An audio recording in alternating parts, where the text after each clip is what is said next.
So the future of manufacturing in space is here. The SpaceX Starfall program has immense potential to transform both space manufacturing and low Earth orbit space transport for civilian and military purposes. I have Brian Wong with me today for a deep dive on Starfall. Brian is a futurist thought leader and runs a prominent science blog, nextbigfuture.com. Welcome, Brian. Great to have you back. Great to be here. I think Starfall is far bigger than what you just described. But yeah, that's the first market that they're going at. Yes. Absolutely. We're only seeing the tip of the iceberg, and you have a deck of slides. So this is really exciting because we've had a successful first of two test launches that the FAA has cleared. Take us through what you have, Brian, please. Okay, so in terms of what I think it is, will become the beginning of 1 hour anywhere. It's basically the last mile for return from space. So Starship revolutionizes reusable, low cost, ultra low cost, going to space, right? But then you want a round trip. You want to come back and place things and people anywhere, right? And so thus you need Starfall for that. If I want space hotels, I need Starfall. If I want passenger rockets taking you anywhere, you need a version of Starfall. So I'll go over that in more detail later. But first, we'll go over. Before we go, so this version is about 2,000 tons of mass, so about 2 tons, and then it can hold 1 ton, so 3 tons total. It's a heat shield, and it has a container on it, and it also has cold thrusters, which are weaker, safer thrusters, been around for decades, and parachutes will be in there. But each one of these things is more profound than just a list of what's going on. But first, so size-wise, this is what, about 3 meters in diameter by about 0.75 meters in height. 2.5 meters. So yeah, about 3 meters wide. Inside of 2.5 meters, and inside about 0.5 meter. Total is 0.75 meters. But you can change the dimensions. Nothing about this says you must do it this way in that size. Okay. But yeah. the capsule that went up was this size, and it went up on a Falcon 9. But it's also, before we get into the details, I just wanted to ask you, do you think this configuration is what we will finally see for Starship? Because you can have it 3 to 4 of these capsules per layer in a bigger PEZ dispenser in Starship, right? Right. Yeah, you could fit probably, like 4, maybe even 6 in one layer. I think, and then stacked up on each other. You could stack them up, right? And you could have a total by mass of about like 90 tons in a 100-ton payload system that we have currently for version 3.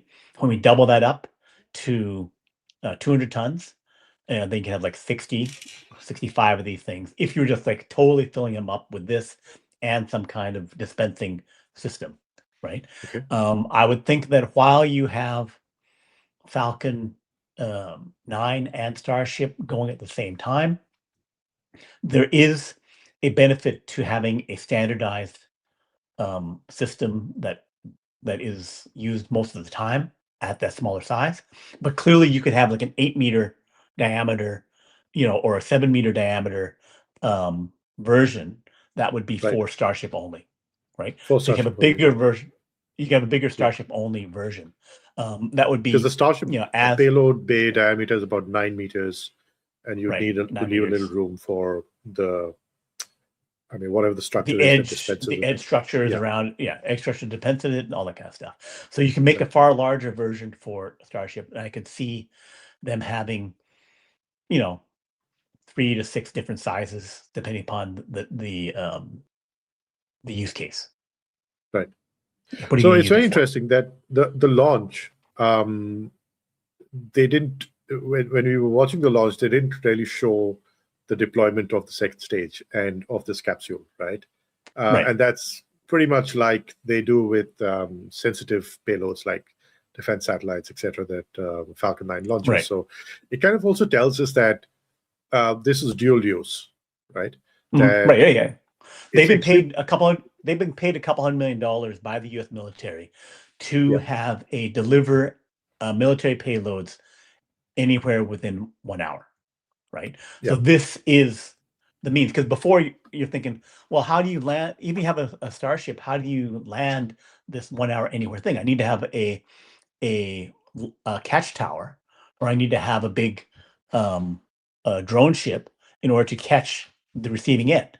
So that's not anywhere. But if you just launch and then release this at the right point, then this can guide itself to the location, parachute in, just like dropping supplies we've done since World War II or before, right? yeah. Where it's like I got some, the airborne commandos or whatever like that, and then I'm Yeah. dropping supplies to commandos. I'm parachuting in a bunch of material, right? Yeah. So It's here like I can this parachute. is like Yeah, a godsend for the U.S. Special Operations Command, where you right, can just right. drop in all the hardware, the military hardware that you need, and just have Yeah, your human assets go elsewhere. right. The cold gas thrusters would also be really useful in guiding this to the target point, right? Right. Yes, it would be. Yeah. So it's useful at the top where you're shaping your reentry point. So how you hit reentry matters, because you can go off 100 miles in either direction if you don't shape that. So you're using these for navigation, and the precise navigation control has been done by cold thrusters historically, right? Yeah. And but you can also have regular thrusters. The difference is these are cheaper and safer and less complex than other ones, but they're just less powerful, right? Mm. But if you can do what you need to do, and the other thing would be that if you have it at the end where you want to, target your parachute, they have um, guided parachutes for the fairing. That I'm going to show that later, right? But Yeah. then if you combine that with thrusters, you could with very little fuel, right? I only have like 50 pounds of fuel or whatever like that. I can only drive for a few minutes. Well, in those few Yeah. minutes, I can go 6 miles, right? I Yeah. can get precisely to the location I want to get.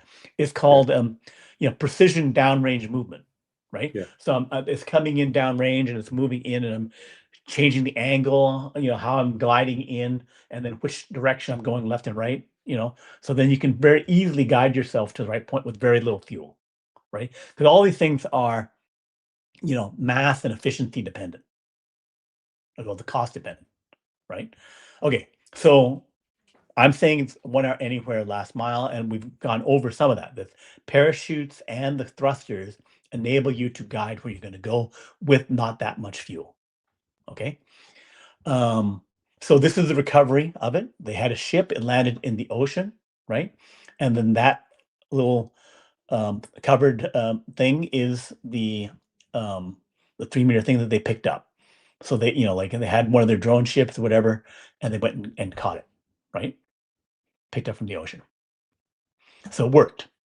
So one of the things is I talked about guided parachutes.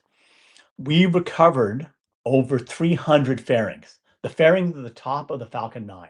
We have two clamshells, and they split apart as you're launching.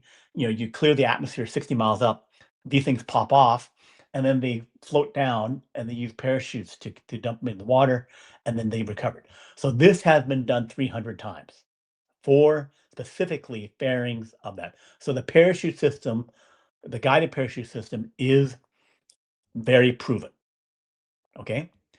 So what else is proven? Heat shield, the first Apollo Mercury capsules, the first, Soyuz and whatever other capsules, they all used heat shields. Everything has used heat shields. The shuttle used a heat shield, but they had to rebuild it every time, right? So then they got away from using parachutes, but pretty much them and the Falcon 9 are the only things that don't use parachutes, right? Um, so the heat shield, all this stuff has been used over and over again. So this is not new technology. The difference is making it really, really cheap, right? Really cheap, reusable. That is not what has been done well before. They've had some kind of reusability on these things, but this is something that SpaceX has mastered. Okay, the precision parachute, again, since 2018, 300 times we've been doing it, right, for 8 years. Reusable heat shield and Starship. So we have now reusable heat shield that we've done many times on Starship. Had some issues with it, but now it looks like they're solved with version 3. And that heat shield is very inexpensive because you're covering this giant Starship with heat shield, right? It's like, 40 meters tall, 9 meters wide, right? You have like 360 or 400 cubic meters of heat shield. I only need like 1 cubic meter, or like, no, sorry, I would need like 10 cubic meters for this thing, right? And I can make a bigger one and it's still less. And the heat shield total cost is, probably on the Starship, a couple $1,000,000 or less. And then for this one, it's going to be like $100,000 or less, or 20,000. That's a cost estimate on that. Skiable parachute, cold thrusters combined, I get my landing within 200 meters. And with cold thrusters, enough thrust, I can land on land. I don't have to land in the ocean, and I can get more uses, low cost for the military, 1 hour anywhere funded by the military first, and then these other packages, and then it'll expand to moving people and other stuff. Okay, the cold gas thrusters, they're just simpler, they're weaker, again, used for many, many decades. They're considered simpler and just lower power. But if I want to mass produce these things, simpler and cheaper is good, right? So it's a design choice to use. I could have used regular thrusters. I use cold thrusters for the low cost. It works. It's not like I have a new technology. I just decided this is good enough. Yeah. And there's no chance of explosion because I'm using just, nitrogen gas or something like that. It's not like I'm using two fuels. I'm using oxygen, something else that can explode. I'm using and nitrogen. that's really important for the cargo. Right. So I got safe. It's safer, cheaper, all that kind of stuff. So again, this parachute heat shield thing is the regular way that we've been doing things. If you watch the movie Apollo 13, at the end, the astronauts coming in with the triple parachute thing, that was the way we did it, right? And we still do. Yeah. And then this with is the a ISS Soyuz missions. capsule. Yeah. A Soyuz capsule has thrusters at the very end. They Hmm. use thrusters at the very end. So instead of coming in at 15 miles per hour, I'm coming in at like 3 miles per hour, or like 4 miles per hour, right? So it's a very cushioned soft landing at the end. A cushioned soft landing at the end, right? So I can land on land. I don't have to go to an ocean thing if I have thrusters at the end. Yeah. Okay. So then let's look at the cost. So I think the heat shield tiles can be had for $20K to $100K. Especially in volume production, you get to $20K. Primary structure, aluminum, carbon fiber, again, $39K. All in cost, I think, under $500,000, and then maybe under $200,000, when we're doing a lot of these things, right? And will these be reusable? Yes, they'll be reusable. Potentially, yes. Totally, yes. Okay. This thing, I think that they can reuse that. I think it came in nice, and they can reuse it. We use Dragon. Yeah. Right? They've been reusing Dragon as well. So that stands out to me, Brian, is that there are so many of these component technologies that have existed for a while. They're just being reassembled and repurposed in a capsule form that has been a vertical business that has kind of been hidden in plain sight for Tesla, for SpaceX, sorry. And I think the potential of this business in terms of strategic importance and also business earnings is really, really underappreciated. Right. Because if I'm bringing these up, so if they cost less than $500,000, right? Yeah. So I can toss, and they're reusable. I can make a inventory of 100 of these things, right?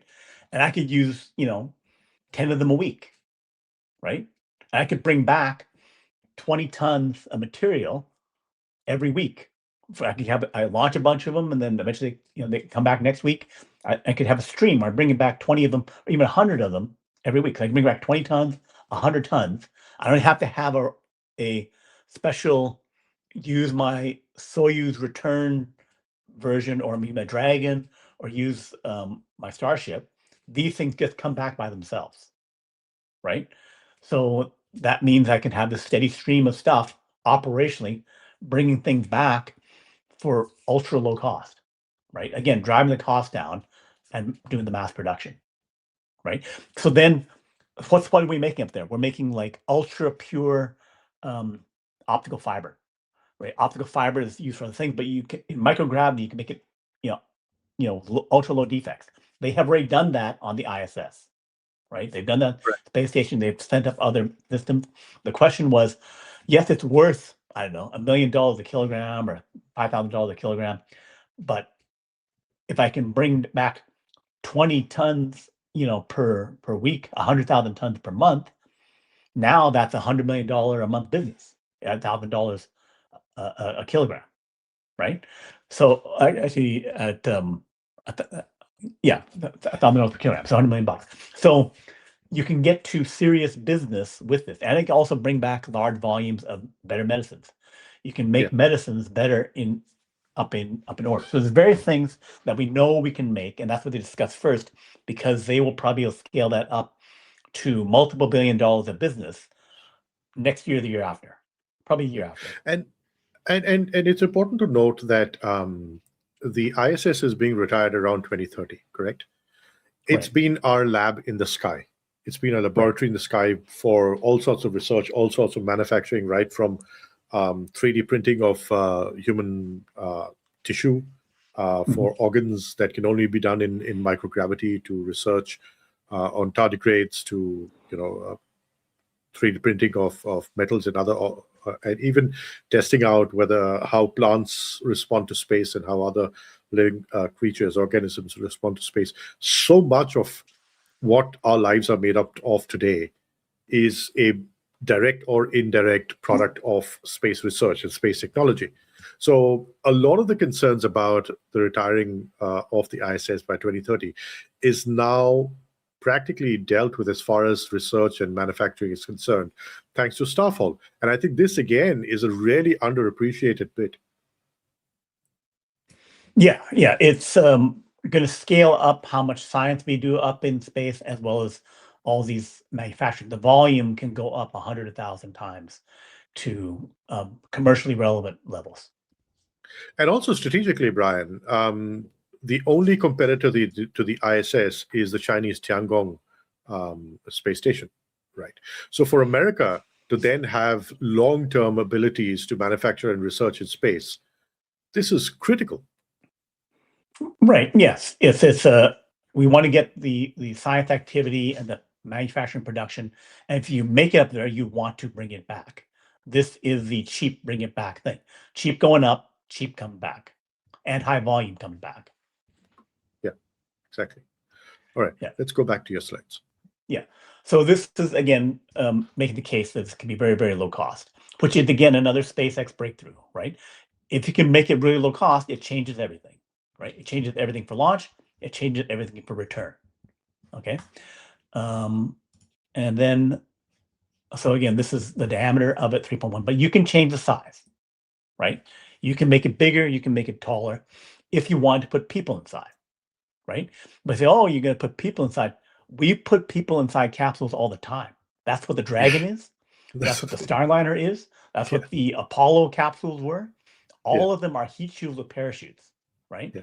So this is the standard way we bring people back, right? To say, oh, we can't do that because it's a new product. It's like, it's the same thing, just cheaper. So here, I have a question for you, Brian. The FAA has given SpaceX the clearance for 2 launches this year, right? Yeah. The first was on Falcon 9. Yeah. Does the second need to be on another Falcon 9, or do you think SpaceX can try the second launch on Starship? It's going to be Falcon 9. They're not going to bother messing up what they're doing with Starship to do this, right? Okay. And the size is such that they don't need to do Starship. There's no need to do Starship for this thing.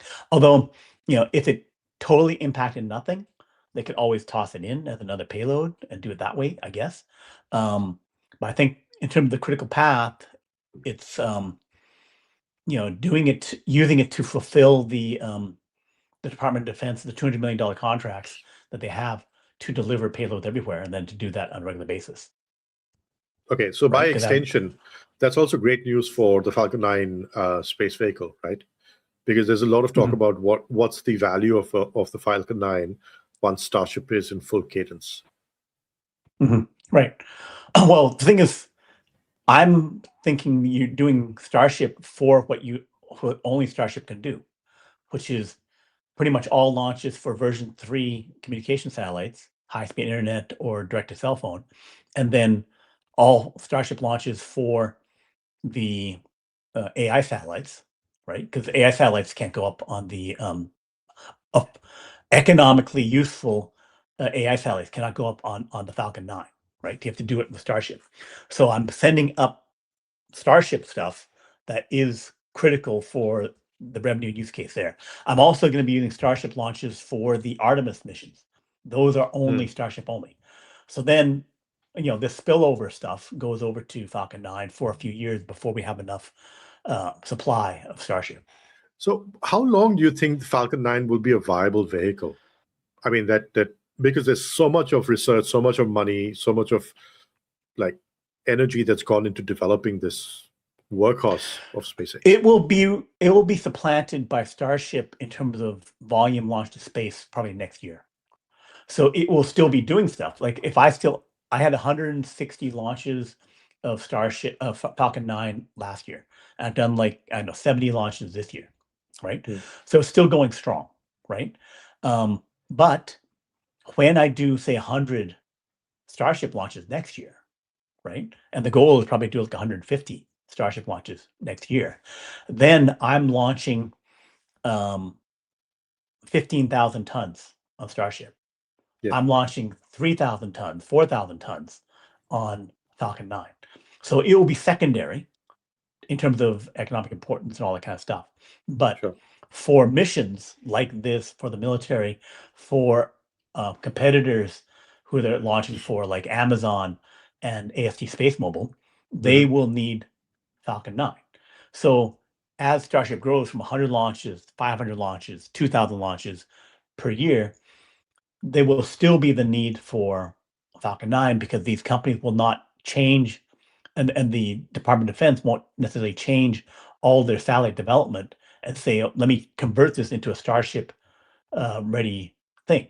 So the legacy need for Falcon 9 could last 8 years or something, 10 years. Yeah. Right. But incidentally, so this is the launch, the Falcon 9 launch for Starfall, and I think if I remember correctly, the booster on this vehicle, this was the 29th flight of the booster. Right. So that's crazy. Right. But we've had 35, I think, launches, reuses of some of the boosters. I think 3 have been used 30 to 35 times. And so we're heading to 40 and 50 times usage for these things. Yes. And that has a direct correlation with bringing down the cost of Mars to orbit reusability. Right. It makes everything cheaper for them. Right. Because the advertising. Yeah. Okay. So the other thing is that the cold thrusters are also being used in the new Roadster, right? So that means you can use low speed cold thrusters to maneuver a 2-ton, similar to the 3-ton vehicle that I'm doing. So you have precision control that you're practicing on these things. So that, if this thing can land on your driveway, your Roadster can land on your driveway after driving 2 or 3 miles, right? Then you could land your Starfall on the driveway because roughly the same mass and system that we're talking about here. So then the aluminum top is again a very simple structure on this thing. I don't have the slides on some other things, but you can take the slides down. So I have some other graphics about it, but I can just explain it. Why is this critical for space hotels and for space and for Earth-to-Earth tourism? Yeah, I was curious about that. Okay, it's because if you remember the Titanic, right? Giant ship, and then it sank, right? And then it was a huge disaster because a bunch of people drowned. A bunch of people drowned because they only had, I think, 1 lifeboat for every 3 people. Yeah. right? So if I have really expensive escape pods, right? Then, like one right now, the only escape pod we have on these things is a Dragon. Is a Dragon, right? yeah. Right. If I'm bringing people up, it's in a Dragon. Dragon costs $100 million, right? And I have enough for 6 people, right? If I want to send up, 300 people in one Starship, one giant Starship, 300 people, right? Then I need to have some means to get them out mid-flight. I need some means to get them out when I'm up top, right? And I want to have ideally, a space for everyone in the escape pods. So if I did that with Dragon I think weighs 10 tons. So I could somehow, if I could somehow figure out some configuration where I could fly 10 of them, I could fly 60 people. And Yeah. those 10 things would cost like $1 billion, right? Versus if I have these modified to make them slightly bigger, maybe have 3 or 4 people per, right? Yeah. I could have, for $100 million versus $1 billion, I could have capsules for everyone. And I may be able to bring that cost down to, like 20 million, $50 million, right? So I cannot go too high. And the other thing is, if I have a giant space station, we're bringing up 1 million tons of AI stuff, AI data centers up into space, all these satellites. Let's also leave 10 starships up there. So 10 starships would, if you connect them, right, they could be rotating. So then you have simulated gravity, right? And they would have 10 times the volume of the International Space Station, because each one of the starships has the volume of the International Space Station, right? So then I have like 50 people in each one, right? So I have 500 people up there, right? If I only have one starship, right, it will take me like 15 minutes to get from one of the outside starships, going through connecting tubes and stuff like that, to get over to the evacuation starship, right? If I get hit by a bunch of meteors, right, I don't have 15 minutes to get to the evacuation, right? You can imagine a movie. The giant space station has been hit by stuff, and you're racing, climbing down ladders, trying to get over to it. They're dead, right? There's no Which time. is you're setting yourself up for a Titanic disaster, right? But if I have every one of them have a bunch of these escape pods all around the outside, escape pods, and right, then I could be like 20 feet away from the escape pod. Every time I look down the hallway, or look down the level of my starship, I have my escape pod right there, right? So if something goes wrong, so I cannot scale up to lots of people in a space station, a big space station, if I don't have the escape pod problem solved. This is the solution to the escape pod problem. Okay. Other thing is that we have the graphic of Starship taking off from Singapore and landing in New York, right? Just the upper stage, going at Mach 20, getting anywhere in the world in an hour, right? If I'm moving people around on Earth, I'm moving 100 people per Starship. If I'm flying up in the air, something goes wrong, how do they get out? Right? It's not like a plane where I have the engine and maybe I glide in and I can get a Miracle on the Hudson kind of thing landing. I have no hope unless I can release things that can go at handle the heat of Mach 5, Mach 20. Re-entry. And then re-enter, like go through that high-speed zone and then land, right? Also, if I'm taking up the 500 people up to the space station, I'm taking up 100 people. Again, I'm launching. 1 in 1,000 launches goes wrong. 1 in 10,000 launches go wrong. How do we get out? Right? We have no means of getting out. Right? So this is again that. Anything where we say, and then we want to do a lot of people up in space, a lot of people moving around by rocket, you need to have a way to go from, I'm going Mach 20, I'm going Mach 30, and then I'm going to get out, go through that high speed zone, get to low speed, and then land lightly. This is how you do that. I think the insurance side of space travel and tourism as a business is underestimated. Just take a look at the Strait of Hormuz and what happened with shipping lanes, and how rising insurance costs really crippled transportation of goods and oil and gas because of the dangers. And then think about the space transportation and space tourism business, and it's all about that. It's all about the insurance plan, the escape plan, and you're right. This is incredibly central to preserving life. And besides the safety aspects, there's also the infrastructure economics thing of making a large scale transportation of cargo of people, right? So I can launch easily. Okay, I get 10 launch towers, 10 sites, and I'm launching 100, 1,000 times a year, 3 times per day, right? But then where am I taking some stuff on the ground, taking people, taking things, right? If I have to build a $100 million, billion-dollar catch facility everywhere I want to bring stuff, that's going to take me forever. It can happen. I can have all this money, but it'd be like 2040, 2050, right? I can have all this infrastructure, can do stuff. But here, I launch 100 people. I'm leaving San Francisco. I'm going to fly over to Asia, right? Instead of only landing in, say, Tokyo or Shanghai, right? I can then drop people off. This pod goes to Seoul, Korea. This pod goes to Taipei. This pod goes to Vietnam. This pod goes to the Philippines, right? So then they can all receive their people, or they can all receive their packages, cargo, right? So then you can drop it off. It's like a magic Santa Claus. So how long before Amazon deals? How long before Amazon ties up with SpaceX for this? Probably 2-3 years. It'd be like FedEx, UPS, and Amazon. Yeah, everybody. Well, if you have an urgent delivery infrastructure already, right? Yeah. Where I'm landing at warehouses, right? If I'm sorting facility at warehouses, I want to go from sorting facility to sorting facility. I sort out, here's my stuff going international, and then I would have a rocket take off.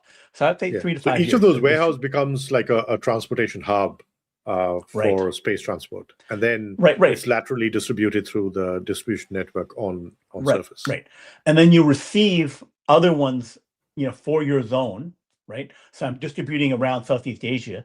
So I have a reception center, and then you distribute out normally once I get there. But the continent part gets taken up by this.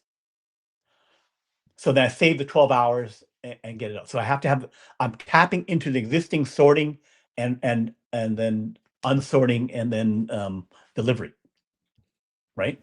So this is, again, a key part. Yeah. It's fascinating. It's absolutely fascinating. I can't wait to see the starting. Right. And then there'll be, do you think, how far away do you think this is from being a reality? Well, they're starting with the part of scaling up to, a few dozen, a few hundred, and then doing the microgravity stuff, because there I'm paying for something that's $1,000, $10,000 per kilogram.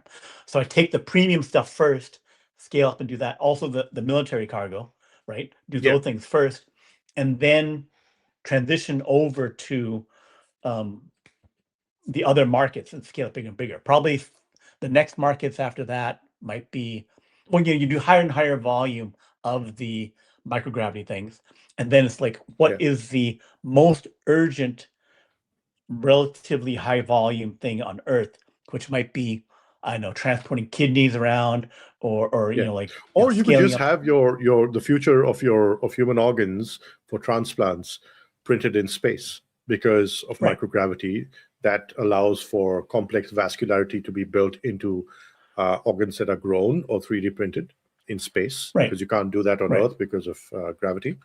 It's but the more mundane, immense. The potential is immense. The more mundane way to think about it is you have regular cargo transportation, regular postal service, regular shipping, right? Ground shipment, and that's like a $1 trillion business or $500 billion business. And then a $100 billion, $200 billion business is the FedEx, UPS, 1 day overnight or 1-2 day delivery. And then you have some of that 1-2 day delivery international, but sometimes even then it's not always 1 day, it might be 2 days, right? But what is the 1% of that for people to pay even more to get it there in an hour or to get there in absolutely. 4 hours. Express shipping. That would be the ultra express shipping market would be the next one that you would take over.